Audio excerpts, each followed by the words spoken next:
ഇത് മാസ് മോട്ടോഴ്സിൽ നിന്നാണ് Honda Activa 5G വണ്ടി നമ്മൾ വർക്കിന് എടുക്കുന്നത്. നമുക്ക് ജോബ് കാർഡിൽ പറഞ്ഞ ഞങ്ങൾ വർക്ക് പറഞ്ഞാൽ എഞ്ചിൻ ഓയിൽ ലീക്ക് ഉണ്ട്, അതേപോലെ ജനറൽ സർവീസ് ചെയ്യണം, ഓയിൽ ചെക്ക് ചെയ്തിട്ട് മാറ്റാം, വാട്ടർ സർവീസ് ചെയ്യുക. അത്രയും കേസാണ് മെയിനായിട്ട് പറഞ്ഞാണ്. അപ്പോൾ നമ്മൾ വണ്ടി ഓടിച്ച് നോക്കി വർക്കിന് കയറ്റിയിട്ടുണ്ട്. എൻ്റെ ബാക്ക് ബ്രേക്കിൻ്റെ ഭാഗമൊക്കെ ചെക്ക് ചെയ്യാൻ വേണ്ടി അയച്ചാണ്. ബ്രേക്ക് ലൈനർ അത്യാവശ്യം നമുക്ക് ഉപയോഗിക്കാനുണ്ട്, കമ്പനി ലൈനർ കിടക്കണേ. അപ്പോൾ ഈ തവണയും കൂടി നമുക്ക് ബ്രേക്ക് ആകുമ്പോൾ ഒന്ന് അയച്ച് ഗ്രീസ് ചെയ്ത് നമുക്ക് റീസെറ്റ് ആകാം. ബാക്ക് വീല് പിടിപ്പിക്കുന്നത് ഈ ഷാഫ്റ്റ് വേണം. അതിൻ്റെ ബെയറിംഗ് ഒക്കെ ചെക്ക് ചെയ്ത് അല്ലെങ്കിൽ വേറെ കംപ്ലയിൻ്റ് ഒന്നുമില്ല. ഗിയറിനകത്ത് വരുന്ന ഓയിൽ മോശമാണ് കേട്ടോ. ലെവലൊക്കെ ഉണ്ട്, പക്ഷേ ഓയിൽ മാറ്റേണ്ട ഒരു ടൈം ആയിട്ടുണ്ട്. അപ്പോൾ അതൊന്ന് മാറ്റി ഞാൻ എസ്റ്റിമേറ്റിനകത്ത് ഉൾപ്പെടുത്തുന്നുണ്ട്. അതും കൂടി ഉൾപ്പെടുത്തി നമുക്കത് മാറ്റി കളയാം. പിന്നെ അത് ഈ ബാക്ക് സൈഡിലെ ടൈലൈറ്റിൻ്റെ ഇവിടെയൊക്കെ പൊട്ട് വീണ്ടിരിക്കുന്നുണ്ട് കേട്ടോ, ഗ്ലാസ് പൊട്ടിയിട്ടുണ്ട്. സൈഡൊക്കെ ചെറിയ ചിളക്കും കാര്യങ്ങളൊക്കെ ഒക്കെ ഉണ്ട് കേട്ടോ. നിലവിൽ ബാക്കിലത്തെ ടയറൊക്കെ അത്യാവശ്യം ഉപയോഗിക്കാനുണ്ട്. ഹബ്ബൊക്കെ ഒന്ന് ക്ലീൻ ചെയ്ത് കയറ്റിയാൽ മതി. ഇപ്പോൾ ബാക്ക് ബ്രേക്കുമായി ബന്ധപ്പെട്ട് നമുക്ക് ബ്രേക്ക് ക്യാമ്പ് ഒന്ന് അഴിച്ച് ഗ്രീസ് ചെയ്ത് റിസെറ്റ് ചെയ്ത് ഗിയർ ഓയിൽ മാറ്റിയാൽ മതി കേട്ടോ. പിന്നെ അതേപോലെ നമ്മൾ അതിൻ്റെ എയർ ഫിൽറ്ററൊക്കെ ഒന്ന് ചെക്ക് ചെയ്യാനുണ്ട്. എയർ ഫിൽറ്റർ നമുക്ക് നമുക്ക് കിടക്കുന്നത് കമ്പനി ഫിൽറ്ററാണ്, ഹോണ്ടയുടെ ഒറിജിനൽ ഫിൽറ്ററാണ്. പുതിയ ഫിൽറ്ററാണ്, കുറച്ച് പൊടിയൊക്കെ ഉണ്ടാക്കുന്നത് തുടച്ച് ക്ലീനാക്കി റീസെറ്റ് ചെയ്യാം. ക്ലച്ച് സൈഡിലാണ് നമുക്ക് ഓയിൽ ലീക്ക് വന്നത്. അപ്പോൾ ഈ സൈഡിലത്തെ ഓയിൽ സീൽ പോയിട്ട് ഓയിൽ ലീക്കായിട്ട് ഇവിടെ വന്ന് നടക്കുകയാണെങ്കിൽ കാണാം കേട്ടോ. അത്യാവശ്യം നല്ല രീതിയിൽ തന്നെ ഓയിൽ ലീക്ക് ഉണ്ട്.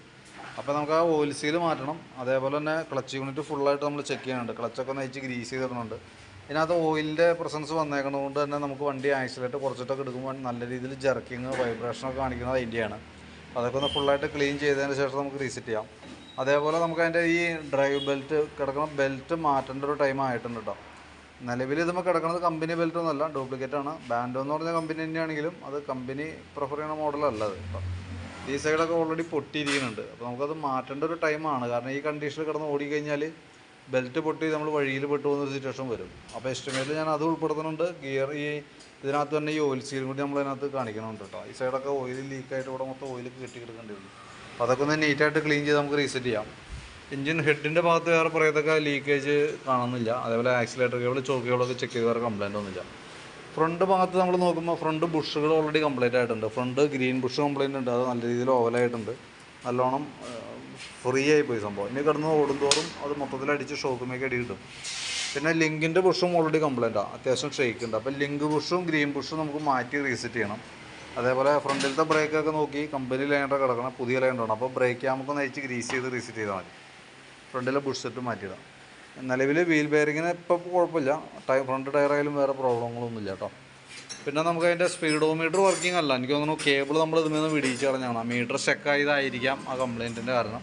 അപ്പോൾ നിലവിൽ മീറ്ററിൻ്റെ കേസ് നമ്മൾ റെഡി ആക്കാനായിട്ട് നോക്കുന്നില്ല, കാരണം മീറ്റർ അസംബ്ലി മാറ്റിയാലാണ് അപ്പോൾ നമുക്ക് ശരിയാവുള്ളൂ. അപ്പോൾ തൽക്കാലം അത് വേണമെങ്കിൽ നമുക്ക് സ്കിപ്പ് ചെയ്ത് വിടാം. പിന്നെ ബാറ്ററി നമ്മൾ ചെക്ക് ചെയ്യുന്നുണ്ട്. ബാറ്ററി നമുക്ക് ഇതിൽ ഇരിക്കുന്നത് 2024 മോഡൽ ബാറ്ററിയാണ് വണ്ടിയിൽ ഇരിക്കുന്നത്. എൻ്റെ വോൾട്ടൊക്കെ നോക്കി 13.4 വരെ കാണിക്കുന്നുണ്ട്. ലോഡ് കൊടുക്കുമ്പോഴും ഏകദേശം ഒരു 9 വോൾട്ടിൻ്റെ അടുത്തേക്ക് വരുന്നുണ്ട്. അപ്പം നിലവിൽ ബാറ്ററിയുടെ കണ്ടീഷൻ ഓക്കെയാണ്, വേറെ പ്രോബ്ലം ഒന്നുമില്ല.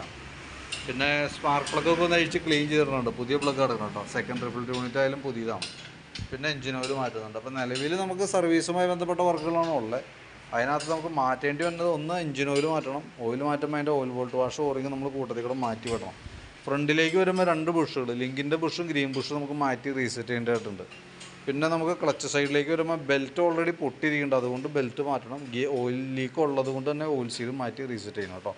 ഇത്രയും കേസാണ് മെയിനായിട്ട് നമുക്ക് ചെയ്യേണ്ടി വരുന്നത്. അപ്പോൾ ഞാൻ അതിൻ്റെ ഒരു ഏകദേശം ഒരു എസ്റ്റിമേറ്റ് ആക്കിയിട്ട് ഡീറ്റെയിൽസ് വാട്സപ്പിലേക്ക് ഒന്ന് ഷെയർ ചെയ്തിട്ടേക്കാം. വീഡിയോ കണ്ടുകഴിയുമ്പോൾ നോക്കിയിട്ടൊന്ന് റിപ്ലൈ ഇട്ടേക്കാം. റിപ്ലൈ കിട്ടിയിട്ട് നമുക്ക് അതനുസരിച്ച് വർക്ക് കംപ്ലീറ്റ് ചെയ്യാം. ഓക്കെ.